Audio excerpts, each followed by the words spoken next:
तस्मै श्री गुरुवे नमः। नमस्कार साथियों, स्वागत है आप सभी भावी अध्यापक अध्यापिकाओं का तथा सीबीएसई बोर्ड में संस्कृत पढ़ने वाले सभी छात्रों और छात्राओं का।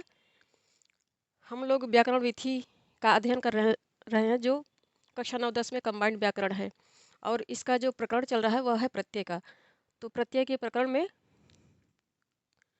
अभी कृदंत प्रत्यय हम लोगों ने पढ़ा है। कृदंत पूरे प्रत्यय प्रकरण इस प्रकरण को 3 भागों में बांटा गया है: कृदंत, तद्धित और स्त्री प्रत्यय।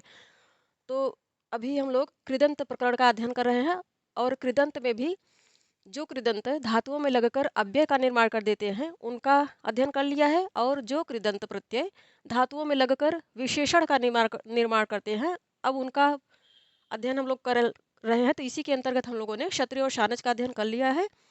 अब ये भूतकालिक अक्ता और तवतु, ये दो प्रत्यय आ रहे हैं, ये भी विशेषण ही बनते हैं। जब धातु में कृदंत प्रत्यय लग जाता है तो जो शब्द निष्पन्न होता है वह विशेषण ही हुआ करता है। और ये प्रत्यय पर्टिकुलर कौन लग रहे हैं? अक्ता और तवक्त, ये दोनों प्रत्यय जब धातुओं में लग जाते हैं तो जो शब्द निष्पन्न होगा वह विशेषण बनेगा और उसकी प्रातिपदिक संज्ञा भी होगी, क्योंकि उसके तीनों ही विभक्तियों में शब्द रूप, तीनों ही लिंगों में सातों विभक्तियों में शब्द रूप चलते हैं। यहाँ पे दिखाया भी गया है। अब इन दोनों ही प्रत्ययों के संदर्भ में क्या विशेष है, क्या जानने योग्य है, या फिर क्या की पॉइंट है जो हम लोगों को हमेशा गांठ बांध के रख लेना चाहिए अपने मन में इनके संदर्भ में। तो ये कहा जा रहा है कि भूतकालिक क्रिया के अर्थ में धातु में अक्ता एवं तवतु प्रत्ययों का प्रयोग किया जाता है। तो यही की पॉइंट है। अक्ता और तवतु कब आता है? भूतकालिक क्रियाओं के अर्थ में। ये दोनों ही प्रत्यय अक्ता और तवतु ये दोनों ही प्रत्यय भूतकालिक क्रिया के अर्थ में आते हैं, इनका प्रयोग किया जाता है। फिर अक्ता प्रत्यय सकर्मक धातुओं में, ये भी की पॉइंट है। जैसे यहाँ पे फ्लो चार्ट बना के हम लोग देख लेते हैं, पढ़ लेते हैं। ये हो गया अक्ता और ये हो गया तवतु। इन दोनों का ही सम्मिलित रूप से अर्थ होता है निष्ठा। निष्ठा का अर्थ ही है समाप्ति। निष्ठा कह दिया तो इसका अभिप्राय है समाप्ति। इन दोनों की ही सम्मिलित संज्ञा जो हुआ करती है वह है निष्ठा। निष्ठा का अर्थ है समाप्ति। इसको ऐसे ही नोट करिए आप लोग, ये जीवन भर काम आने वाली चीज है व्याकरण के क्षेत्र में। तो इन दोनों को, अक्ता और तवतु को व्याकरण की भाषा में इनको निष्ठा कहा जाता है। निष्ठा का अर्थ ही है समाप्ति, जिससे किसी कार्य की समाप्ति का बोध होता है और वह भूतकाल में संपन्न होता है, उसी को निष्ठा कहते हैं या फिर भूतकालिक।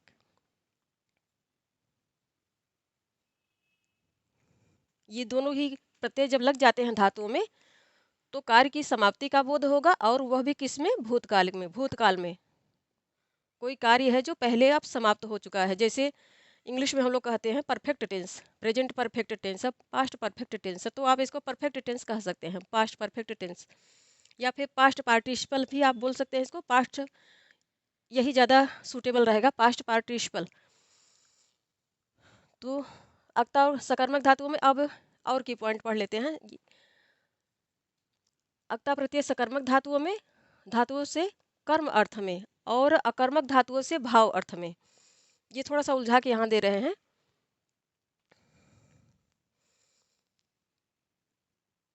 ये कर्तृवाच्य में होता है, ये भाववाच्य और कर्मवाच्य।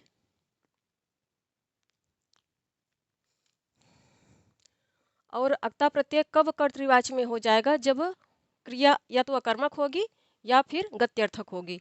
तो गत्यर्थक और अकर्मक, ये भी की पॉइंट है इसके संबंध में, ऐसे ही स्टार बना के रख देते हैं।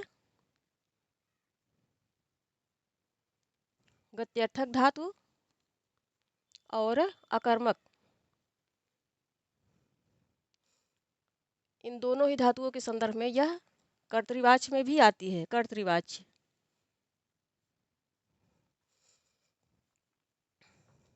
तो अक्ता प्रत्यय सदैव भाववाच्य कर्मवाच्य में आता है, किंतु यदि कोई धातु गत्यर्थक है, गति अर्थ है और अकर्मक है तब यह अक्ता प्रत्ययान्त शब्द कर्तृवाच्य में भी बन जाता है।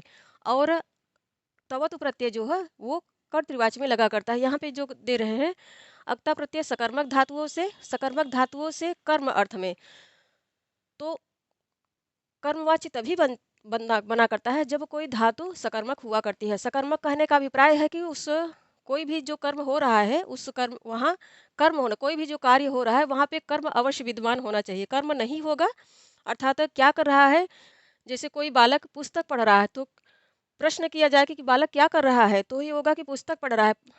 अर्थात पढ़ने का जो प्रभाव पड़ रहा है, बालक पुस्तक पढ़ रहा है तो पढ़ने का जो उस क्रिया का जो व्यापार हो रहा है, पढ़ने की क्रिया रूपी जो व्यापार हो रहा है उसका प्रभाव किस पे पड़ रहा है, सीधे पुस्तक पर पड़ रहा है। तो वहाँ कर्म का सीधे सीधे बोध हो जाता है। यदि क्या लगा के पूछे कि क्या कर रहा है बच्चा, तो सीधे सीधे यदि उत्तर मिल जाए कि बच्चा पुस्तक पढ़ रहा है, तब उस क्रिया को सकर्मक कहेंगे। और लज्जा सत्ता स्थिति जागरणम दीप्ति क्षण भय जीवति मरणम शयन क्रीडा रुचि दीप्त्यर्थम धातुगणम तम कर्मक माहु। ये पूरी कारिका, ये पूरा श्लोक है। ऐसे इस श्लोक में ही पूरी जितनी भी काम की अकर्मक धातुएं हैं उनका कलेक्शन दिया गया है। और फिर कह दिया गया है कि इन्हीं के समान जो धातुएं आती हैं वो सभी अकर्मक माने, जैसे चमकना, होना, मरना, जीना, डरना इत्यादि, ये सब अकर्मक धातुओं के अंत ही होगा।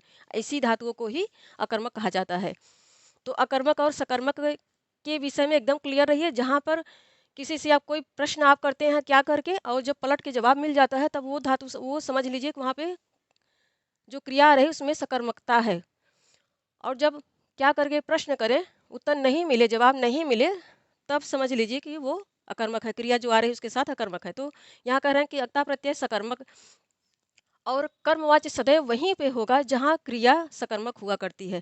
सकर्मक क्रिया होगी तभी कर्मवाच्य बनेगा, अन्यथा नहीं बनेगा। तो उसी को यहाँ पे कह रहे हैं कि अक्ता प्रत्यय सकर्मक धातुओं से कर्म अर्थ में, सकर्मक धातुओं से कर्म अर्थ में, अकर्मक धातुओं से भाव अर्थ में। इसलिए जितनी भी अकर्मक धातुएं हैं वो सभी भाववाच्य में आया करती हैं। अकर्मक धातुओं के विषय में हम लोगों ने पढ़ा, तो यहाँ ये वाक्य देने का अभिप्राय यही है कि जितनी भी अकर्मक धातुएं हैं वे भाववाच्य में ही आया करते हैं। भाववाच्य या भाव के अर्थ में आया करते हैं। तब तो प्रत्यय कर्ता अर्थ में आया करता है। कर्तार्थ में अर्थात कर्तृवाच्य में। तो कर्तृवाच्य में कहने का अभिप्राय है कि यहाँ पे कर्ता की प्रधानता होगी और जो क्रिया आएगी वह कर्ता के अनुसार ही पुरुष और वचन को फॉलो करेगी। और कर्मवाच्य में जो क्रिया आती है वो सदैव कर्म के अनुसार हुआ करती है। कर्म के अनुसार ही उसके पुरुष और वचन हुआ करेंगे। और कर्मवाच्य में कर्ता सदैव कर कर्मवाच्य में जो भी कर्म आएगा, कर्म सदैव प्रथमा विभक्ति में रखा जाएगा। ये एकदम की पॉइंट है। कर्मवाच्य में जो वाक्य बनेगा, कर्म सदैव प्रथमा विभक्ति में रखा जाएगा, प्रथमा विभक्ति लगा के रखा जाएगा। और जो कर्ता बनेगा वो तृतीयांत हो जाएगा। ये इसका की पॉइंट है। कर्ता तृतीयांत चला जाएगा और कर्म सदैव प्रथमा विभक्ति में आएगा। और कर्तृवाच्य में कर्ता सदैव प्रथमा विभक्ति में रहेगा और कर्म सदैव द्वितीयांत बन जाएगा।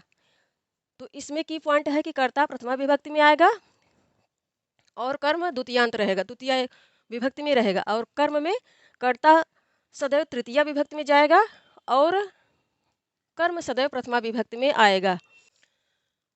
तो तवतु प्रत्यय कर्ता अर्थ में होता है गत्यर्थक तथा अकर्मक। उसी बात को यहाँ कह रहे हैं, जैसे हम की पॉइंट बना के दे रहे हैं। गत्यर्थक तथा अकर्मक धातुओं से कर्ता अर्थ में अक्ता प्रत्यय भी लगा करता है। अर्थात कर्तृवाच्य में भी अक्ता प्रत्यय लगा करता है। कब? जब कोई धातु गत्यर्थक हो या फिर अकर्मक हो तब ऐसी धातुओं से कर्तृवाच्य बनाने में अक्ता प्रत्यय का प्रयोग हो जाता है। अब यहीं पे पुस्तक में ही दे रहे हैं कि अक्ता प्रत्ययांत शब्दों के शब्दरूप कैसे चलेंगे, किसके समान चलेंगे, और तवतु प्रत्ययांत शब्दों के शब्दरूप कैसे चलेंगे, किसके समान चलेंगे। यहाँ पुस्तक में दिया जा रहा है, पुस्तक खोल लीजिए आप लोग। अब पहले तवतु प्रत्ययांत के दे रहे हैं। पुल्लिंग में भवत के समान, तो ये भवत हो गया पुल्लिंग में, और स्त्रीलिंग में हो गया नदी, और नपुंसक लिंग में जाएगा ये जगत के समान।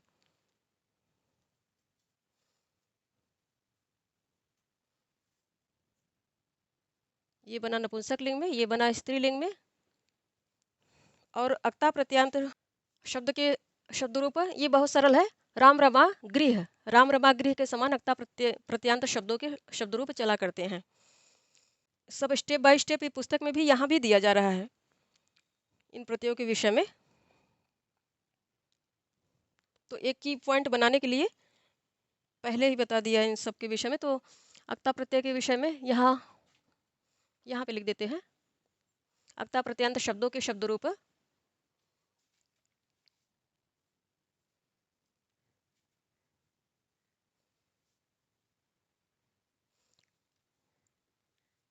राम रमा और गृह, ये हो गया पुल्लिंग में, ये हो गया स्त्रीलिंग में, और ये हो गया नपुंसकलिंग में। इसको ऐसे ही कॉपी में की पॉइंट बना के रखें, ये बेहद ही काम की चीज़ है। फ्लो चार्ट में बना के रखें, सब फैक्ट क्लियर हो जाएगा इन दोनों प्रत्ययों के विषय में। निष्ठा, सदैव निष्ठा के विषय में भी क्लियर रहिए। इस पर इंटरव्यू अभी आप लोगों को, यदि केंद्रीय विद्यालय संगठन की परीक्षा दे रहे हैं, आप लोग बैठने जा रहे हैं, तो ये इंटरव्यू में भी ये चीज़ें काम आएंगी। निष्ठा, इन दोनों ही प्रत्ययों को अक्ता और तवत को निष्ठा, सम्मिलित रूप से निष्ठा कहा जाता है। निष्ठा का अभिप्राय क्या है? निष्ठा का अभिप्राय है समाप्ति। कोई क्रिया जब समाप्त हो जाती, किसी क्रिया के समाप्त होने का बोध होता है और वह भूतकाल में हो, तो उसी को निष्ठा कहा जाता है। तो एकदम क्लियर रहिए, निष्ठा का अर्थ है समाप्ति। दोनों की ही व्याकरण के रूप में इन संज्ञा दी जाती है इन दोनों प्रत्ययों को। जैसे क्षत्रिय और सानज को सम्मिलित रूप से सत की संज्ञा दी जाती है व्याकरण शास्त्र में, वैसे ही इनको व्याकरण शास्त्र में निष्ठा कहा जाता है दोनों प्रत्ययों को। और बेहद ही काम के हैं और बेहद ही इनका प्रयोग होता है। चाहे आप संभाषण करें या फिर लेखन करें संस्कृत में, इनका बेहद ही प्रयोग होता है, इसलिए काफ़ी लोकप्रिय भी हैं ये दोनों प्रत्यय। तो ये की पॉइंट हो गया जो पुस्तक व्याकरण विधि में आ रहा है। तो की पॉइंट को हमने ऐसे ही दे दिया है, इसे फ्लो चार्ट के रूप में इसको रखें। शब्द रूप के भी विषय में एकदम क्लियर रहें, क्योंकि इनकी प्रातिपदिक संज्ञा होती है। प्रातिपदिक संज्ञा होगी तो सातों विभक्तियों में शब्द रूप चलेंगे किसके समान? तवतु प्रत्यय यदि लगेगा तो उसके शब्द रूप पुल्लिंग में भवत के समान चलेंगे, और स्त्रीलिंग में नदी के समान चलेंगे, नपुंसक लिंग में जगत के समान चलेंगे। तो स्पष्ट है कि इन तीनों ही शब्द रूपों को रूप चंद्रिका से या पुस्तक में ही दिया होगा, अभी अभ्यास कार्ड देखेंगे तो इन तीनों ही शब्द रूपों को याद कर लेना चाहिए। ये यदि ये याद है तो ये प्रत्यांत, तवतु प्रत्यांत शब्द जो भी शब्द मिलेगा हम लोग फटाक से तीनों लिंगों में इनके शब्द रूप चला लेंगे। ऐसे ही अक्ता प्रत्यय, अक्ता प्रत्यांत शब्दों के शब्द रूप पुल्लिंग में राम के समान, स्त्रीलिंग में रमा के समान और नपुंसक लिंग में गृह के समान चलते हैं। तो बेहद ही सरल है, इनके शब्द रूप चलाना बेहद ही सरल है। और वाच्य के विषय में भी सदैव क्लियर रहना चाहिए। अक्ता प्रत्यांत शब्द सदैव भाव और कर्मवाच्य में होता है, किंतु विशेष कंडीशन आ जाती है तो गत्यर्थक धातुओं में, अकर्मक धातुओं में भी कर्तृवाच्य में ये प्रयोग हो जाता है। किंतु तवतु प्रत्यांत शब्द सदैव कर्तृवाच्य में ही हुआ करता है। ये की पॉइंट हो गया इन दोनों ही प्रत्ययों के विषय में। अब इसके पश्चात कर्ता अर्थ में अक्ता प्रत्यय होता है।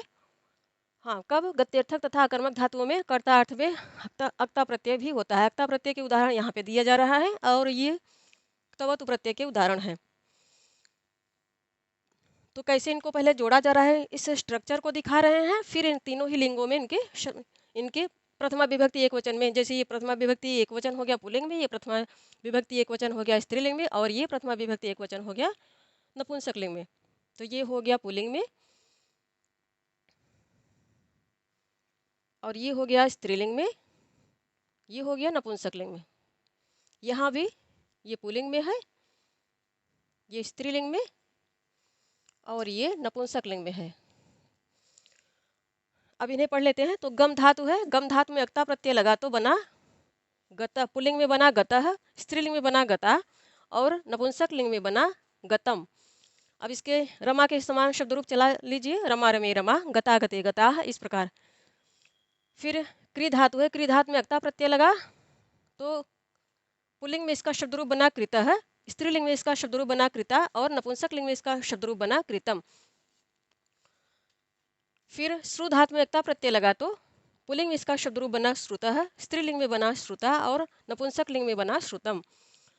क्री धातु में अक्ता प्रत्यय लगा तो पुल्लिंग में शब्द बना क्रीतः, स्त्रीलिंग में शब्द बना क्रीता और नपुंसक लिंग में शब्द बना क्रीतम। भक्ष धातु में अक्ता प्रत्यय लगा तो पुल्लिंग में शब्द बना भक्षितः, स्त्रीलिंग में शब्द बना भक्षिता और नपुंसक लिंग में शब्द बना भक्षितम। फिर धातु में अक्ता प्रत्यय लगा तो यहाँ बनेगा इष्टः बनेगा। इष्टः बनेगा पुल्लिंग में,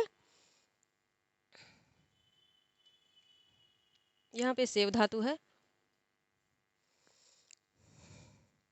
इश धातु में यदि अक्ता प्रत्यय लगा, ये मान लीजिए इश धातु हो गई, इसमें अक्ता प्रत्यय लगा तो पुल्लिंग में बना इष्टः, स्त्रीलिंग में बना इष्टा और नपुंसक लिंग में बना इष्टम। एक धातु छूट गई है, इष्टा इष्टा इष्टम। अब सेव धातु में अक्ता प्रत्यय लगा तो बना सेवितः पुल्लिंग में, स्त्रीलिंग में बना सेविता और नपुंसक लिंग में बना सेवितम। दृश्य धातु में अक्ता प्रत्यय लगा तो बना पुल्लिंग में बना दृष्टः, स्त्रीलिंग में बना दृष्टा और नपुंसक लिंग में बना दृष्टम। त्रस धातु में अक्ता प्रत्यय लगा तो पुल्लिंग में बना त्रस्तः, स्त्रीलिंग में बना त्रस्ता और नपुंसक लिंग में बना त्रस्तम। अब ये तवतु प्रत्यय का प्रकरण प्रारंभ होता है। गम धातु में तवतु प्रत्यय लगा तो यहाँ धातुएं सदैव करणी के साथ आया करती हैं, तो ऐसे लगाया जाता है इनको।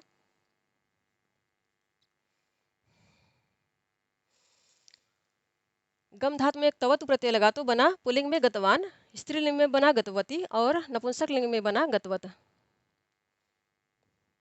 और कृ धातु में एक तवतु प्रत्यय लगा तो बना स्त्रीलिंग में बना कृतवान, स्त्रीलिंग में कृतवती और नपुंसक लिंग में कृतवत। फिर पा धातु में तवतु प्रत्यय लगा तो पुल्लिंग में बना पीतवान, स्त्रीलिंग में बना पीतवती और नपुंसक लिंग में बना पीतवत। श्रु धातु में अक्ता प्रत्यय लगा तो बना पुल्लिंग में बना श्रुतवान और स्त्रीलिंग में बना श्रुतवती, नपुंसक लिंग में बना श्रुतवत। कृ धातु में तवत प्रत्यय लगा तो पुल्लिंग में बना कृतवान, स्त्रीलिंग में बना कृतवती और नपुंसक लिंग में बना कृतवत। भक्ष धातु में तवत प्रत्यय लगा तो पुल्लिंग में बना भक्षितवान, स्त्रीलिंग में भक्षितवती, नपुंसक लिंग में बनेगा भक्षित भक्षितवत भक्षितवत। फिर इश धातु में तवत प्रत्यय लगा तो पुल्लिंग में बना इष्टवान, स्त्रीलिंग में बना इष्टवती और नपुंसक लिंग में बना इष्टवत। तो ये हो गया। अभी तवतु प्रत्यय के और उदाहरण आ रहे हैं। तवतु प्रत्ययांत जो और भी क्रियाएं आ रही हैं व्याकरण विधि में, उनको पढ़ लेते हैं। तो क्षिप धातु है, क्षिप धातु में तवतु प्रत्यय लगा तो पुल्लिंग में बना क्षिप्तवान, स्त्रीलिंग में बना क्षिप्तवती और नपुंसक लिंग में बना क्षिप्तवत। ग्रह धातु में तवतु प्रत्यय लगा तो पुल्लिंग में बना गृहीतवान, गृहीतवान और स्त्रीलिंग में बना गृहीतवती, नपुंसक लिंग में बना गृहीतवत। चिंत धातु में तवतु प्रत्यय लगा तो बना पुल्लिंग में बना चिंतितवान, स्त्रीलिंग में चिंतितवती और नपुंसक लिंग में बना चिंतितवत। चुर धातु में तवतु प्रत्यय लगा तो पुल्लिंग में बना चोरितवान, स्त्रीलिंग में बना चोरितवती और नपुंसक लिंग में बना चोरितवत। फिर ज्ञा धातु में तवतु प्रत्यय लगा तो पुल्लिंग में बना ज्ञातवान, स्त्रीलिंग में बना ज्ञातवती और नपुंसक लिंग में बना ज्ञातवत। अब इसके पश्चात कह रहे हैं कि तवतु प्रत्यांत शब्द तवतु भूतकालिक क्रिया है। तवतु प्रत्यय जिनमें हम लोगों ने अभी चर्चा की कि तवतु प्रत्यय दोनों को व्याकरण शास्त्र में अक्ता और तवतु दोनों को सम्मिलित रूप से व्याकरण शास्त्र में निष्ठा कहा जाता है। निष्ठा का अभिप्राय ही है समाप्ति, अर्थात कोई क्रिया समाप्त हो गई, जैसे वह खा चुका है, वह गा चुका है या फिर वह जा चुका है, तो इससे किसी कार्य की समाप्ति का बोध होता है और वह भी कर चुका है। तो भूतकाल में अर्थात जो कार्य हो चुका है वह समय से जिस प्रेजेंट टाइम में हम लोग उसके विषय में बात कर रहे हैं वह उसके पहले ही संपन्न हो चुका है, अर्थात वह भूतकाल में संपन्न हो चुका है। तो इसीलिए कह रहे हैं तवतु भूतकालिक क्रिया है। अब जैसे तिंग प्रत्यांत जो धातु रूप आया करते हैं उनमें प्रायः देखा जाता है, उनमें जो तिंग प्रत्यांत शब्द है अर्थात जिनमें 18 तिंग प्रत्यय लगते हैं, परस्मैपदी में 9 और आत्मनेपदी में 9, तो सुप तिंगंतम पदम, सुप और 18 जिनमें 18 यदि कोई क्रिया है तो क्रिया में 18 तिंग प्रत्यय लग जाते हैं, तभी उनकी पद संज्ञा हो जाती है। और यदि कोई संज्ञा है तो संज्ञा में जब 21 सुप प्रत्यय लग जाएंगे तब उनकी पद संज्ञा हो जाएगी, और जब पद संज्ञा होगी तभी वो सार्थक होंगे। तो जो जिनमें तिंग प्रत्यय लगते हैं, 18 तिंग प्रत्यय लगा करते हैं, तो उनके तिंग प्रत्यय लग के फिर वो उनके धातु रूप चला करते हैं तीनों ही वचनों में और तीनों पुरुषों में। तो पुरुष और वचन का फर्क पड़ा करता है कर्ता पर, किंतु यदि कोई पुल्लिंग का है या फिर कोई कर्ता पुल्लिंग में है, स्त्रीलिंग में है, उसका प्रभाव क्रिया पर नहीं देखा जाता है, क्योंकि क्रिया जो पुल्लिंग में आएगी वही क्रिया स्त्रीलिंग में भी आएगी, स्त्रीलिंग के लिए भी आया करती है और वही क्रिया नपुंसक लिंग के लिए भी आया करती है। तो क्रिया का प्रभाव कर्ता पर नहीं पड़ता है, क्रिया सबके लिए सेम आया करती है। जैसे यहाँ पे रामः अगच्छत, राम गया, रमा अगच्छत, रमा गई। लिंग बदल रहे हैं किंतु क्रिया वही आ रही है। पुल्लिंग के लिए भी राम पुल्लिंग है तो उसके लिए भी क्रिया अगच्छत ही आ रही है। रमा स्त्रीलिंग है तो उसके लिए भी क्रिया अगच्छत ही आ रही है। राम गया जाने के अर्थ में, अर्थात लग लकार में, अर्थात भूतकाल में राम गया, राम का लिंग भले ही पुल्लिंग हो किंतु क्रिया एक ही आ रही है। रमा भले ही स्त्रीलिंग में है किंतु क्रिया वही आ रही जो राम के लिए आ रही है। राम गया, रमा गई, फिर अहम अगच्छम, मैं गया, त्वम अगच्छः, तुम गए। यहाँ पुरुष बदल रहा है, पुरुष बदल रहा है। यहाँ पे क्रिया लिंग के अनुसार नहीं बदल रही है, ये दिखाया जा रहा है। और यहाँ पुरुष के अनुसार क्रिया बदल रही, इस बात को दिखाया जा रहा है। अहम है तो अहम अस्मत् सर्वनाम है, उत्तम पुरुष का है कर्ता, इसलिए इसके साथ क्रिया जब आई तो लंग लकार में ही आई किंतु उत्तम पुरुष में आई, उत्तम पुरुष एक वचन में आई, क्योंकि कर्ता यहाँ उत्तम पुरुष एक वचन में बन रहा है। और दूसरा वाला उदाहरण जो आ रहा है, त्वम अगच्छः, क्रिया लंग लकार में ही आई, अर्थात भूतकाल में ही आई, किंतु इसका पुरुष बदल गया क्योंकि इसके साथ जो कर्ता आ रहा है वह मध्यम पुरुष का है। मध्यम पुरुष युष्म सर्वनाम है, प्रथमा एक वचन में आ रहा है तो स्पष्ट है कि ये मध्यम पुरुष का है। मध्यम पुरुष का जब कर्ता का पुरुष बदल गया तो क्रिया का भी पुरुष अपने आप बदल गया। कितना बढ़िया स्ट्रक्चर है हमारे संस्कृत का। किंतु हम लोग जानते हैं कि तब अक्ता और तवतु प्रत्यय निष्ठा के अंतर्गत आते हैं। निष्ठा समाप्ति का बोध कराती है और समाप्ति का अभिप्राय ही है कि कोई क्रिया भूत है। तो यहाँ पे देखिए 18 तिंग प्रत्यय लग रहे हैं, तब कर्ता के अनुसार क्रिया के लिंग नहीं बदल रहे हैं, किंतु जब ये भूतकालिक क्रियाएं लग रही हैं, तवतु प्रत्यांत यहाँ पे दिखाया जा रहा है उदाहरण, जब ये लग रहे हैं तो इनके लिंग बदल रहे हैं, क्योंकि इनकी प्रातिपदिक संज्ञा हो जाती है। प्रातिपदिक संज्ञा हो गई तो इनके शब्दरूप चलेंगे तीनों ही लिंग। तो कोई कर्ता पुल्लिंग में आ रहा है तो ये कैसे समान लिंग में आ सकते हैं? ये यदि कोई इनके साथ कर्ता जो आ रहा है वो पुल्लिंग में है तो स्पष्ट है कि ये इनको पुल्लिंग में बदलना ही बदलना है, नहीं तो वाक्य का अभिप्राय गलत हो जाएगा, अशुद्ध हो जाएगा। इसीलिए यहाँ पे रामः गतवान, देखिए इसके साथ जो क्रिया आई तवतु प्रत्यांग, तवतु प्रत्यय लग के जो क्रिया आई, क्योंकि तवतु ये सब कृदंत प्रत्यय के अंतर्गत है। कृदंत प्रत्यय धातुओं में ही लगा करते हैं, धातुओं में लगकर ही अपना बोध कराया करते हैं और धातुओं में लगकर ये विशेषण बन जाते हैं, विशेषण बन जाते हैं। तो स्पष्ट है कि ये संज्ञा सर्वनाम और विशेषण इस यहाँ विशेषण के ही अर्थ में आएंगे। विशेषण का अभिप्राय ही है कि ये जैसे जैसे इनका विशेष्य होगा वैसे ही इनका स्वरूप बदले। जैसे इनका विशेष होगा, जैसे इनका विशेष यदि पुल्लिंग में है तो ये भी पुल्लिंग में बदल जाएंगे। इनका विशेष यदि स्त्रीलिंग में है तो ये भी स्त्रीलिंग में ही बदल जाएंगे। इनका विशेष यदि नपुंसक लिंग में है तो ये भी विशेष के अनुसार नपुंसक लिंग में बदल जाएंगे। विशेष के अनुसार ये नाचा करती हैं, विशेष के कहिए कि विशेष के इर्द गिर्द चक्कर लगाया करते हैं। जैसी वो क्रिया करेगी, जैसा वो लिंग दिखाएगा वैसे ही ये अपने आप को परिवर्तित करेंगे। तो ये पूरी तरह से अपने विशेष के अपने विशेष के आश्रित हुआ करते, इनका स्वतंत्र व्यक्तित्व तो नहीं होता है वाक्यों के संदर्भ में। तो यहाँ पे तिंग प्रत्यांत ये सब क्रियाएं, ये दोनों क्रियाएं आ रही हैं। यहाँ यही फर्क दिखाया जा रहा है कि तिंग प्रत्यय लगकर किसी भी क्रिया का लिंग नहीं बदल रहा है, कर्ता उसके साथ कोई भी आए, चाहे पुल्लिंग में आए, चाहे स्त्रीलिंग में आए, चाहे नपुंसक लिंग में आए। किंतु जब ये प्रत्यांत अर्थात धातु में जब तवतु प्रत्यय अर्थात ये भूतकालिक क्रियाएं लग के आई तब इनके लिंग बदल रहे हैं। कर्ता के अनुसार इनके अपने विशेष के अनुसार इनके लिंग बदल रहे हैं, क्योंकि ये तवतु प्रत्यय अक्ता और तवतु जिनमें भी लग जाते हैं वो विशेषण हो जाते हैं। विशेषण होगा तो स्पष्ट है कि इनकी पूरी तरह से विशेष पर आश्रितता हो जाएगी, ये विशेष के आश्रित हो जाएंगे, इनका स्वतंत्र व्यक्तित्व समाप्त हो जाएगा। जैसा इनका विषय यदि अलग स्वतंत्र रूप से एकाकी आ रहे हैं तब तो इनका अपना व्यक्तित्व है, किंतु ये वाक्य में जब आ गए तो ये विशेष के आधारित हो गए, आश्रित हो गए। तो जैसे यहाँ रामः गतवान, राम पुल्लिंग में आया, एक वचन में आया, तो स्पष्ट है कि इसके साथ जो भूतकालिक या फिर तवतु प्रत्यांत शब्द आएगा वह भी एक वचन में ही आएगा, प्रथमा एक वचन में ही आएगा और पुल्लिंग में ही आएगा। तो रामः गतवान, अब यहाँ पे रमा कर्ता स्त्रीलिंग में है, प्रथमा एक वचन में है, तो स्पष्ट है कि तवतु प्रत्यांत जो शब्द आएगा वह भी स्त्रीलिंग में आएगा, स्त्रीलिंग में ही आएगा और प्रथमा एक वचन में ही आएगा, अन्यथा वाक्य गलत हो जाएगा। तो रमा गतवती, यहाँ पे इस तरह से पैरेलल शब्दों को रखकर दिखाया जाने का अभिप्राय यही है कि 18 तिंग प्रत्यय लग के इनका कर्ता के अनुसार लिंग नहीं बदल रहा है। और यहाँ चूंकि ये भी भूतकालिक हैं, ये भी भूतकालिक हैं, किंतु स्वरूप क्या है ये विशेषण होके आ रहे हैं, ये विशुद्ध रूप से तिंग प्रत्यय लग के आ रहे हैं।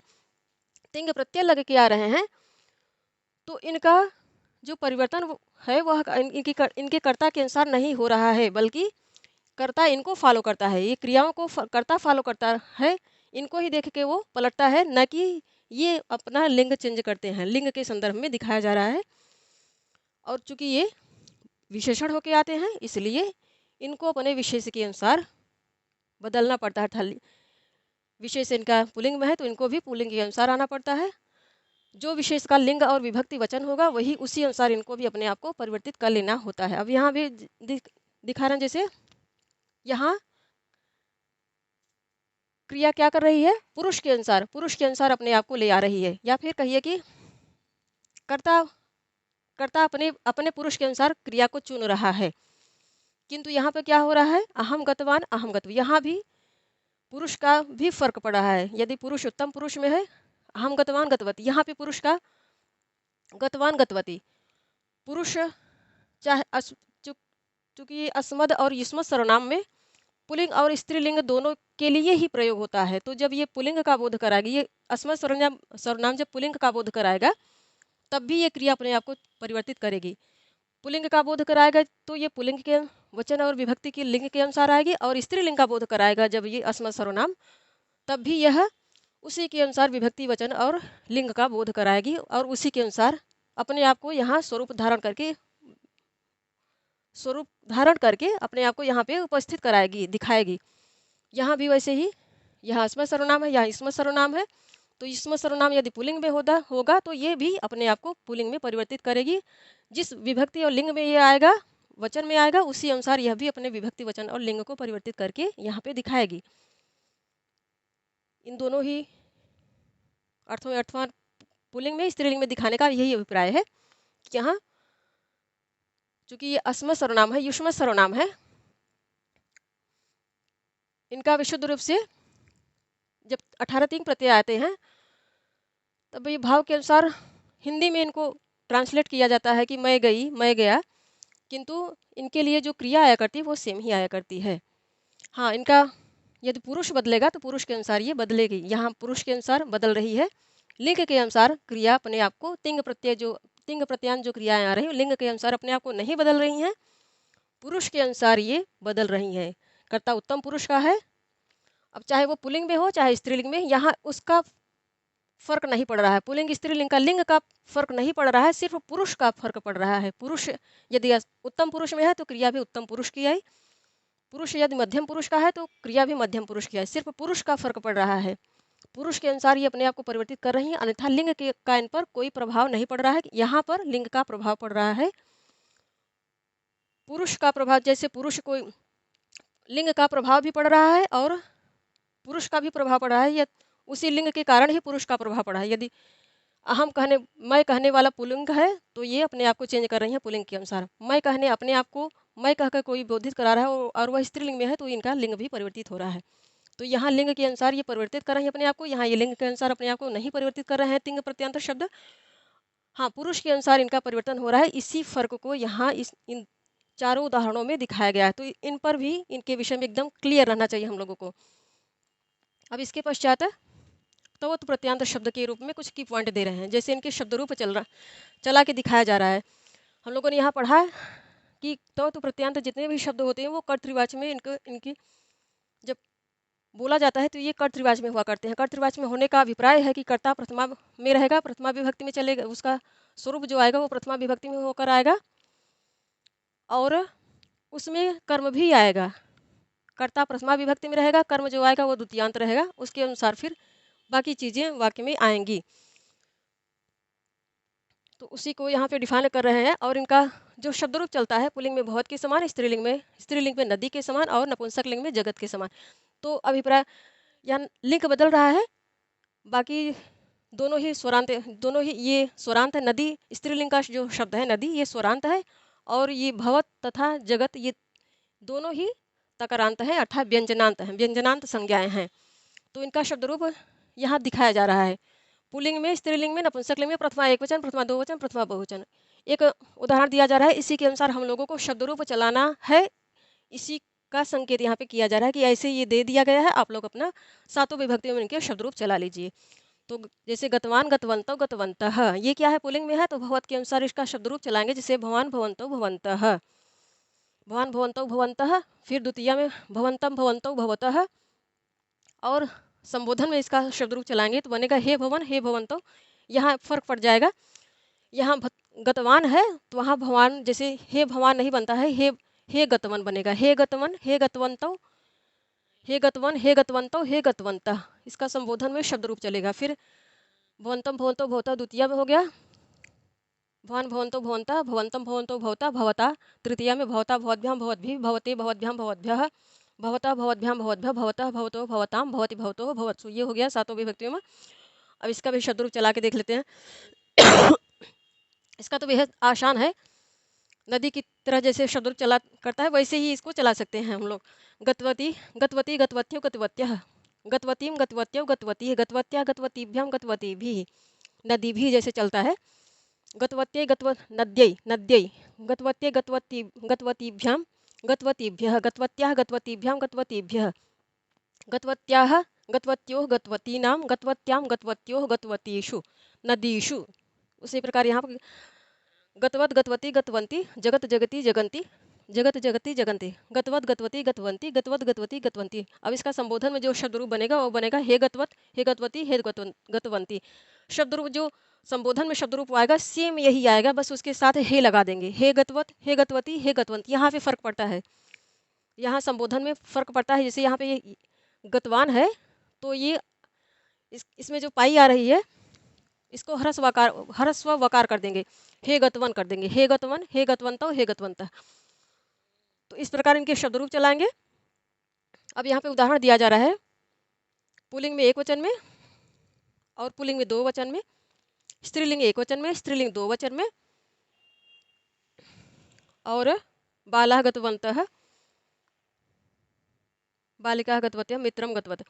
अब ये छात्र गतवान ये एक वचन में है, एक छात्र या छात्र गया, छात्रा गतवती छात्रा गई, मित्रम गतवत मित्र गया। फिर छात्रों गतवंतो, ये दो के लिए दो वचन में आ रहा है, छात्रों गतवंतो दो छात्र गए, छात्रे गतवत्यो छात्रे छात्रा छात्रे, छात्रा ये क्या है, छात्रा स्त्रीलिंग के लिए आ रहा है, छात्र है छात्रौ छात्राः। इसका जब शब्द रूप चलाएंगे पुल्लिंग में तो छात्र है छात्रौ छात्राः बनेगा। छात्रे क्या है, छात्रे स्त्रीलिंग में प्रथमा दो वचन में आ रहा है, छात्रे गतवत्यो दो छात्राएं गईं, मित्रे गतवती मित्रम मित्रे, मित्रम का जब शब्द रूप चलाएंगे तो नपुंसक लिंग में चलता है गृह के समय, गृहम गृहे गृहाण, मित्रम मित्रे मित्राणि। तो मित्रे क्या है, प्रथमा दो वचन में, मित्रे गतवती दो मित्र गए। जैसे कर्ता बदल रहा है, जैसे कर्ता का वचन बदल रहा है वैसे ही क्रिया का भी वचन बदल रहा है। बाला गतवंतः, बाला तो ये बहुवचन में आ रहा है, पुल्लिंग में बाला बहुत से बच्चे, बाला गतवंतः बहुत से बच्चे गए, बालिका गतवत्यः ये प्रथमा बहुवचन में स्त्रीलिंग में आ रहा है, बालिका गतवत्य बहुत सी बालिकाएं गईं, और मित्राणि गतवंती बहुत से मित्र गए। तो यहाँ पे प्रथमा एक वचन दो वचन बहुवचन में शब्द रूप दिखाया जा रहा है, पुल्लिंग में स्त्रीलिंग में और नपुंसक लिंग में। फिर उनका वाक्य में प्रयोग भी दिखाया जा रहा है, एक वचन दो वचन बहुवचन में, स्त्रीलिंग में पुल्लिंग में और नपुंसक लिंग में। बस अभिप्राय यही है कि सब चीज़ें समझ में आए हम लोगों के। इसके पश्चात तवत प्रत्यय के विषय में हम लोगों ने पढ़ लिया कुछ।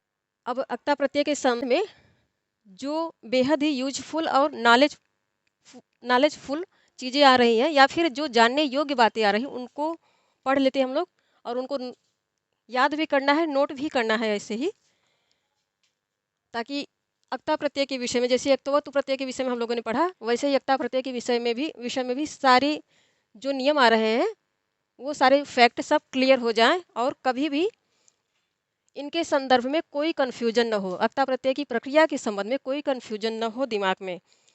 तो इनको पढ़ लेते हैं। यहाँ कह रहे हैं कि अक्ता प्रत्यय क्रिया के योग में अर्थात कर्मवाच्य में होता है। तो ऐसा इसलिए कह रहे हैं क्योंकि अक्ता प्रत्यय प्रायः कर्मवाच्य और भाववाच्य में ही आया करता है। जब ये कर्तृवाच्य में बनता है तब कुछ विशेष दशाएं हुआ करती हैं, वो विशेष दशाएं जब उत्पन्न होती हैं तभी ये कर्तृवाच्य में जाता है, अन्यथा अक्ता प्रत्यांत शब्द सदैव कर्मवाच्य और भाववाच्य में ही आएगा। तो यदि ये अपने इस पथ से हटेगा, तब हटेगा, तो हटने की जो विशेष दशाएं होंगी वो ये दशाएं यहाँ पे दी जा रही हैं कि जाना, चलना इत्यादि अर्थ वाली धातुओं, अकर्मक धातुओं तथा श्लिष्ट श्लिष्ट शीश था आस सह इत्यादि धातुओं से अक्ता प्रत्यय कर्तृवाच्य में भी होता है। तो जब ये कंडीशन, ये सारी दशाएं उत्पन्न होती हैं, तभी अक्ता प्रत्यय अपने उस पथ से अर्थात कर्मवाच्य और भाववाच्य से इतर कर्तृवाच्य में आया करता है। ये दशाएं नहीं उत्पन्न हुई तो ये अपने उसी पथ में रहेगा, अर्थात ये कर्मवाच्य और भाववाच्य में ही आएगा। ये दशाएं उत्पन्न हो गई तो कर्तृवाच्य में भी आ जाएगा, और ये प्राय कम आया करती हैं, इसीलिए ये इस प्रकार पॉइंट करके दिया जा रहा है कि जब ये कंडीशन उपस्थित होंगी तभी इसका स्वरूप बदलेगा, अन्यथा ये कर्मवाच्य और भाववाच्य में ही आया करेगा। तो अब इसकी विशेषता क्या होती है? कोई वाक्य कर्मवाच्य में बना तो उसकी क्या विशेषता होती है? यदि कोई भी वाच्य जो होता है, वाच्य परिवर्तन यदि उसका कर्तृवाच्य से कर्मवाच्य में हुआ तो उसमें क्या परिवर्तन होता है? जो कर्ता होता है वह तृतीयांत, वह तृतीया विभक्ति में चला जाएगा और कर्म सदैव प्रथमांत हो जाएगा। जैसे यहाँ पे कर्तृवाच्य दिया गया है, तो कर्तृवाच्य की क्या विशेषता है? कर्ता सदैव प्रथमा विभक्ति में हुआ करता है और कर्म सदैव द्वितीय विभक्ति में आया करता है। और जो क्रिया आया करती है वो कर्ता के अनुसार आया करती है। कर्ता का जो पुरुष रहेगा उसी के अनुसार क्रिया भी अपने स्वरूप को दिखाएगी, और जो कर्ता का वचन रहेगा वही क्रिया का भी वचन रहेगा। तो पुरुष और वचन जो क्रिया का आएगा वो कर्ता के अनुसार ही आएगा, और कर्ता सदैव प्रथमा विभक्ति में होगा, कर्म सदैव द्वितीया में होगा। अब जब इसको कर्तृवाच्य में ये कर्तृवाच्य से कर्मवाच्य में जाएगा तब क्या परिवर्तन होगा? कर्ता जो अभी यहाँ प्रथमा विभक्ति में है वो पलट के तृतीया विभक्ति में चला जाएगा, और इसमें जो कर्म अभी द्वितीयांत है या द्वितीय विभक्ति में आ रहा है वो पलट के प्रथमांत हो जाएगा। और जो क्रिया है, क्रिया वो तब कर्ता को नहीं देखेगी, तब वो कर्म को देखेगी, क्योंकि कर्म यहाँ प्रथमांत हो गया, परिवर्तन हो गया, कर्म प्रथमांत हो गया, तो जो प्रथमांत रहेगा क्रिया उसी को देखेगी और उसी के अनुसार अपने आप को प्रकट करेगी। अर्थात वो कर्ता जो प्रथमांत है और जो कर्ता बन रहा है उसी के पुरुष और वचन के अनुसार क्रिया अपने आप को प्रकट करेगी। तो यही कर्तृवाच्य और कर्मवाच्य में भेद हुआ करता है। उसी को दिखा रहे हैं कि कर्ता तृतीयांत हो जाएगा, अर्थात कर्मवाच्य में कर्ता तृतीयांत हो जाएगा तथा कर्म प्रथमांत हो जाएगा। क्रिया के पुरुष वचन भी कर्म के अनुसार ही होंगे। और इसके उदाहरण दे रहे हैं कि जैसे रामेण घटः पूरितः, राम द्वारा, रामेण क्या है? ये कर्तृवाच्य में अभी प्रथमा था किंतु कर्मवाच्य बना, तो जो कर्तृवाच्य में प्रथमा था वही कर्मवाच्य में आकर तृतीयांत हो गया, और जो कर्मवाच्य में द्वितीयांत था वही कर्मवाच्य में आकर प्रथमांत हो गया। तो प्रथमांत हो गया तो परिवर्तन क्या हुआ? अब ये जो आ रही है, ये क्रिया जो अक्ता प्रत्यय से लग कर आ रही है, ये अपने आप को इसके अनुसार प्रकट कर रही है। अर्थात जो इसका लिंग है ये पुल्लिंग में आ रहा है, चूंकि ये अक्ता प्रत्यय धातुओं में तो लगते हैं किंतु इनके शब्दरूप चला करते हैं। शब्दरूप चला करेंगे तो स्पष्ट है कि इनका जो कर्ता जिस लिंग में होगा, जिस विभक्ति में होगा और जिस वचन में होगा उसी के अनुसार ये भी अपने आप को प्रकट करेगी। तो यहाँ ये देखिए पुल्लिंग में बन रहा है, प्रथमा एक वचन में बना है, इसलिए ये भी पुल्लिंग में ही आ रही है और प्रथमा एक वचन में ही आ रही है, यही परिवर्तन हो रहा है। अब जब इसी वाक्य को समझ लेते हैं, इसको कर्तृवाच्य में बदल के पढ़ लेते हैं। तो अभी ये रामायण तृतीयांत है, जब इसको कर्तृवाच्य में बदलेंगे, ये कर्मवाच्य में है अभी, जब इसको कर्तृवाच्य में पलटा तो क्या हो गया? रामः, रामायण के स्थान पर रामः हो गया। अब ये घटः जो प्रथमांत है अभी ये पलट के द्वितीयांत हो जाएगा, रामः घटम। अब ये जो क्रिया यहाँ पर अक्ता प्रत्यांत आ रही है, अब इसको पलट के तवत प्रत्यय कर देंगे तो बन जाएगा रामः घटम पूरितवान। जैसे भवान, यहाँ पे हम लोगों ने पढ़ा कि तवत प्रत्यांत जो क्रियाएं होती हैं उनके शब्दरूप भवत के समान चलते हैं, तो भवान भवन्तौ भवन्तः, तो रामेण घटम पूरितवान, भवान भवन्तौ भवन्तः, पूरितवान पूरितवन्तौ पूरितवन्तः, भवान भवन्तौ भवन्तः, पूरितवान पूरितवन्तौ पूरितवन्तः। इस प्रकार रामः घटम पूरितवान, इस प्रकार। अब इसी को फिर पलट के कर्मवाच्य में कर दिया तो कर्ता को तृतीयांत कर दिया रामेण, और घटा को जो अभी प्रथमांत था उसको, जो अभी द्वितीयांत था उसको प्रथमांत कर दिया, और इसको जो क्रिया थी उसको तवतु प्रत्यय हटा के अक्ता प्रत्यय लगा दिया, और इसके अनुसार इसके लिंग और पुरुष को, लिंग वचन और विभक्ति को कर दिया, बन गया ये। इसी वाक्य में आप लोग इसको कर्तृवाच्य में भी पलट सकते हैं। अभी ये कर्मवाच्य में है सारे, इनको कॉपी में करके देखिए, जैसे हम लोगों ने इसको किया ऐसे इनको भी करके देखिए। रमया घटः, रमया घटः पूरितः, रमा द्वारा घड़े घड़े को भरा गया, या रमा ने घड़ा भरा, या रमा द्वारा घड़ा भरा गया, या फिर रमा ने घड़ा भरा। तेन पुस्तकम पठित, उसके द्वारा पुस्तक पढ़ी गई या उसने पुस्तक पढ़ी। तया पुस्तकानि पठितानि, तुम्हारे द्वारा। सा तेता ताम तेता तया, ये क्या है, दकरान सर्वनाम है और स्त्रीलिंग में तृतीया एकवचन में आ रहा है। तुम्हारे द्वारा पुस्तकें पढ़ी गईं या तुमने पुस्तकें पढ़ी, इस प्रकार भी बोल सकते हैं।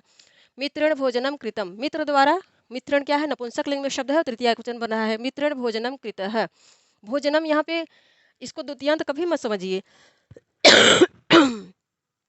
यहाँ पुस्तकम को द्वितीयांत कभी मत समझिए, क्योंकि ये इनका लिंग नपुंसक लिंग में है। नपुंसक लिंग में जो शब्द होते हैं उनके उनके शब्द रूप प्रथमा द्वितीया, प्रथमा एक वचन, प्रथमा दो वचन में, प्रथमा बहुवचन में और द्वितीय एक वचन में, द्वितीय दो वचन में, द्वितीय बहुवचन में समान हुआ करते हैं। इसलिए कंफ्यूज नहीं होना चाहिए। ये प्रथमांत ही है किंतु नपुंसक लिंग में है, इसलिए लग रहा है कि द्वितीय विभक्ति लग रही है।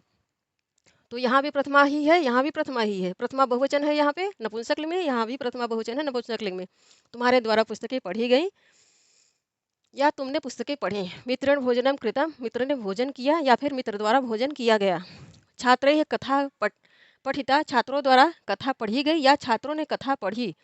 आचार्य छात्रा पाठिता, आचार्य द्वारा छात्र पढ़ाए गए या फिर आचार्य ने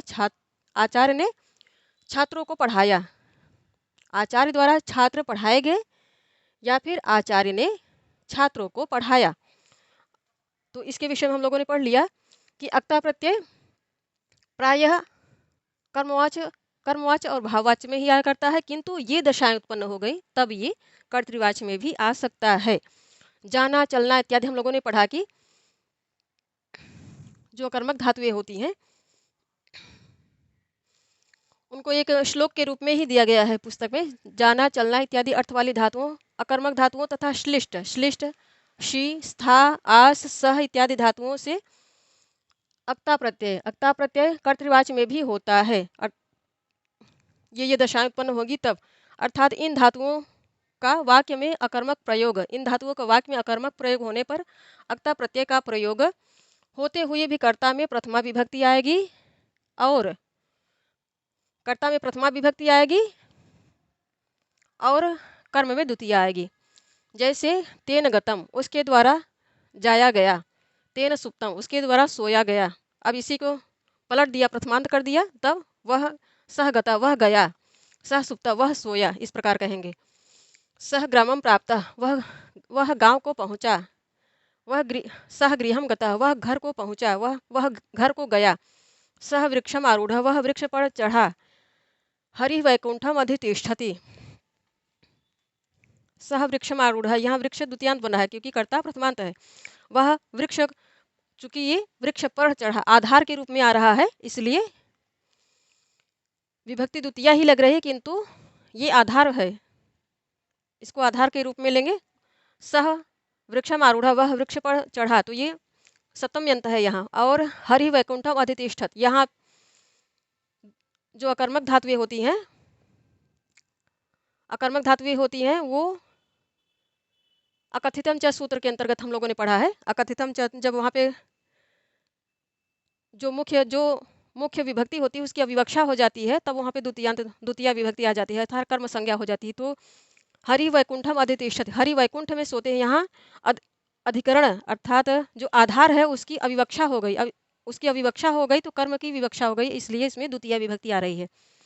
तो यहाँ अविवक्षा अकथितम च सूत्र के अंतर्गत हम लोग कारक प्रकरण पढ़ेंगे तो उसमें पढ़ेंगे अविवक्षा होने पर प्राय अन्य विभक्तियों की अविवक्षा कर दी जाती है और कर्म संज्ञा, कर्म को की विवक्षा करके उसकी कर्म संज्ञा कर दी जाती है, तो उसमें द्वितीय विभक्ति का विधान कर दिया जाता है। विशेष नियम के आधार पर उसी अकथितम च अर्थात जो निर्धारित 16 धातुएं हैं, दो याच पच दंड रुद्धि प्रचि इत्यादि जो 16 धातुएं हैं और उनकी पर्यायवाची जितनी भी धातुएं हैं, जब वे धातुएं वाक्य में प्रयोग होती हैं, क्रिया के रूप में आती हैं, तब उनका जो कर्म होता है उनमें जो कारक आया करता है, तो वहाँ पे स्वतंत्रता होती है कर्ता को कि वह चाहे आधार को, चाहे करण को, चाहे फिर संप्रदान को या फिर अधिकरण को छोड़ इन सभी को की अविवक्षा करके अपनी विवक्षा उसको, यदि अविवक्षा अर्थात बोलने की इच्छा न होना, तो यदि यहाँ यहाँ पे देखिए इसको समझ लेते हैं। यहाँ आधार आ रहा है क्योंकि हरि वैकुंठ में रहते हैं, वैकुंठ में रहते हैं तो स्पष्ट है कि आधार है, कोई आधार होगा तभी कोई वहाँ पर जाएगा, रहेगा और निवास करेगा। तो निवास करने के अर्थ में, कहीं होने के अर्थ में आधार आया करता है। तो यहाँ आधार की अविवक्षा हो गई क्योंकि यहाँ अधि उपसर्ग आ रहा है, तिष्ठ धातु के पहले अधि उपसर्ग आ रहा है, इसलिए आधार की अविवक्षा करके कर्ता ने वैकुंठ में कर्म उस अकथितम च सूत्र ने आकर आधार की अविवक्षा कर दी और वैकुंठ की इसकी कर्म संज्ञा कर दी, और इसलिए इसमें कर्म द्वितीया से इसमें द्वितीय विभक्ति का विधान हो गया। तो इसलिए हरि वैकुंठम अधितिष्ठतः, हरि वैकुंठ में सोते हैं। और जो इसका अभिप्राय आ रहा है वो सप्तमी में आ रहा है, किंतु यहाँ पर द्वितीय विभक्ति का प्रयोग किया गया है। इसी प्रकार यहाँ भी तो जहाँ अविवक्षा अकथितम च सूत्र के अंतर्गत है, जो 16 धातुएं हैं उनकी पर्यायवाची धातुएं हैं, तो यहाँ इस प्रकार कर्ता को स्वतंत्रता हो जाती है, क्योंकि किसी अन्य विभक्तियों की अविवक्षा करके वो अकथितम च सूत्र से ले आकर उनकी कर्म संज्ञा कर दे, उनमें द्वितीय विभक्ति का विधान कर दे। तो ऐसे प्रायः संस्कृत भाषा में हमारी यही विशेषता है कि इसमें ऐसी भी स्वतंत्रता हुआ करती है। तो इस प्रकार ये उदाहरण हो गए। अब अक्ता प्रत्यय के संबंध में और कुछ जो इम्पोर्टेंट चीज़ें हैं, महत्वपूर्ण चीज़ें हैं, वो ऐसे पॉइंट के रूप में पढ़ लेते हैं। तो अक्ता प्रत्यांत शब्दों का प्रयोग जब भूतकालिक विशेषण के रूप में होता है तब इनके लिंग वचन, भूतकालिक विशेषण के रूप में होता है तब इनके लिंग वचन और विभक्ति विशेष के अनुसार हुआ करते हैं। तो छात्र पठितम पाठम गृहे पुनः पुनः पठति।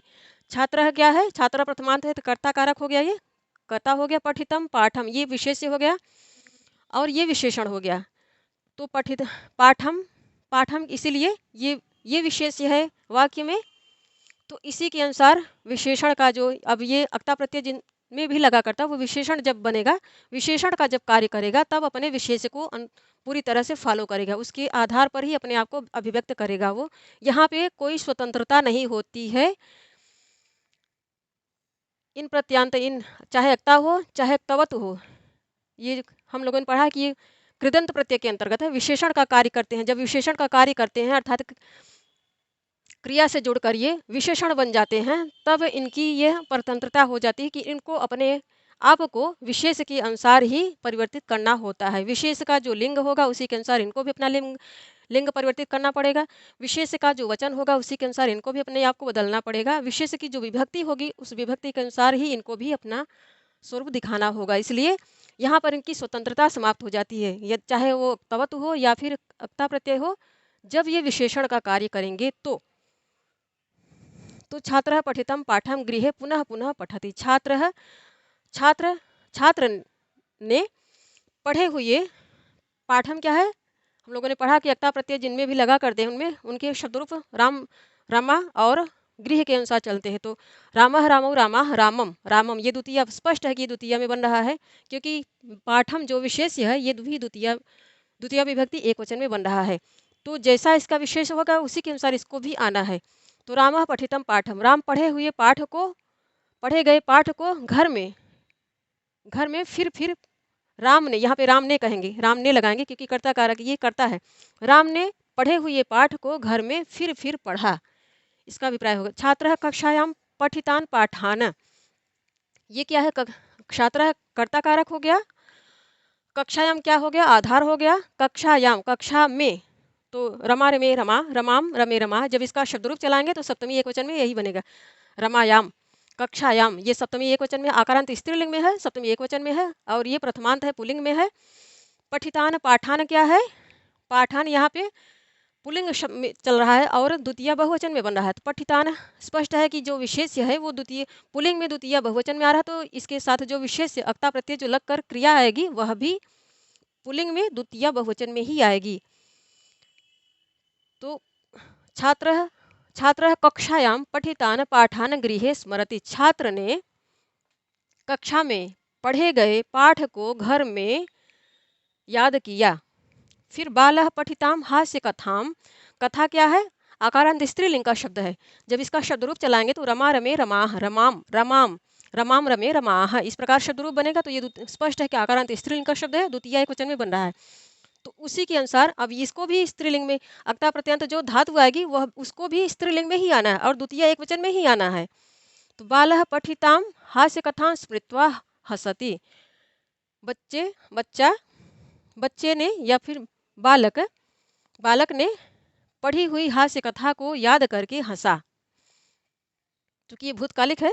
आचार्य पठिता नाम पाठा नाम, अब ये क्या बन रहा है यहाँ पे, विशेष जो है वो वो षष्ठी बहुवचन में है, षष्ठी बहुवचन में आ रहा है। तो स्पष्ट है कि इसके साथ जो अक्ता प्रत्यंत शब्द है उसको भी पुल्लिंग में और षष्ठी बहुवचन में होकर आना है, इसलिए ये आ रहा है। आचार्य पठिता नाम पाठा नाम पुनरावृत्तिम कर्तुम कथयति। आचार्य ने पढ़े गए पाठ की पुनरावृत्ति करने के लिए कहा। आचार्य ने पढ़े गए पाठ की पुनरावृत्ति करने के लिए कहा। पुनरावृत्ति में क्या है, इकारांत स्त्रीलिंग शब्द है, द्वितीयांत बन रहा है, ये द्वितीयांत है, द्वितीय एकवचन बना है। तो आचार्य ने पढ़े गए पाठ की पुनरावृत्ति को करने के लिए कहा, यह अभिप्राय हो गया। तो ये हो गया निष्ठा, अक्ता और क्तवतु। हम लोगों ने पढ़ा कि अक्ता और क्तवतु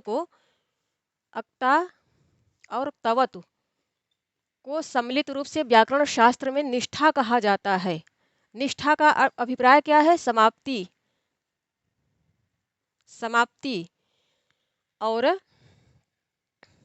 अक्ता का प्रयोग सदैव नहीं कहेंगे, प्रायः कहेंगे, क्योंकि कुछ कुछ कंडीशन ऐसी होती हैं जहाँ पे अक्ता प्रत्यय कर्तृवाच्य में भी हुआ करता है।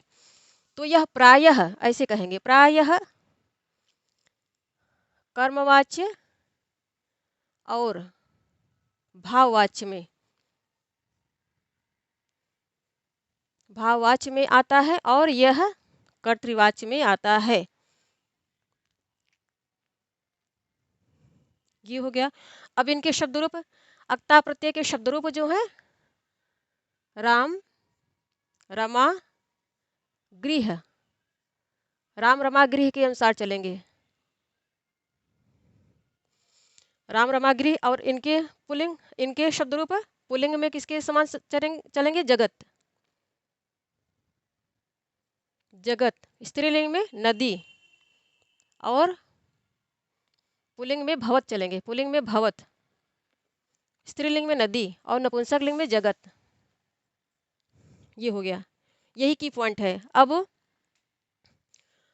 अक्ता प्रत्यय के संदर्भ में जो विशेष बात है जानने योग्य वह है कि गत्यर्थक धातुओं तथा अकर्मक, यदि गत्यर्थक कोई धातु आ गई या फिर कोई अकर्मक धातु आ गई तब ये कर्तृवाच्य में भी बनेगा, और यहाँ पे वो कंडीशन दी गई है। तो बस ये की पॉइंट हो गया, इसको ऐसे ही की पॉइंट बना के याद कर लीजिए। इसको दूसरे या फिर चूँकि केंद्रीय विद्यालय संगठन की परीक्षा नज़दीक है तो इसको 2-3 बार 4 बार इसको देख के अच्छे से समझ लीजिए, ये एकदम क्लियर हो जाएगा दिमाग पे। कभी भी इससे संबंधित जो प्रश्न आएगा कभी आप गलत नहीं करोगे, सब सही जाएगा। तो बस ये की पॉइंट है इसके संबंध में, और ये इसको विस्तार से दिया जा रहा है। वहाँ हम लोगों ने समझा कि गत्यर्थक धातुओं तथा अकर्मक धातुओं का योग होने पर अक्ता प्रत्ययान्त शब्द भी कर्तृवाच्य में बन जाते हैं। बाकी सब जो जानने योग्य बातें हैं इतनी ही है, ये की पॉइंट है। तो ये हम लोगों ने निष्ठा का अध्ययन कर लिया, अर्थात कृदंत प्रत्यय के अंतर्गत वे प्रत्यय जो क्रिया धातु के साथ जुड़कर विशेषण का निर्माण करते हैं उनका प्रकरण हम लोग पढ़ रहे हैं। तो विशेषण के अंतर्गत क्षत्रिय सानज का अध्ययन हम लोगों ने कर लिया, और निष्ठा अर्थात अक्ता और क्तवत प्रत्यय का अध्ययन कर लिया। तो अब इनके अंतर्गत जो अभ्यास आ रहा है उसको पढ़ लेते हैं। तो मिलते हैं नेक्स्ट फाइल के साथ। धन्यवाद साथियों आप सभी का।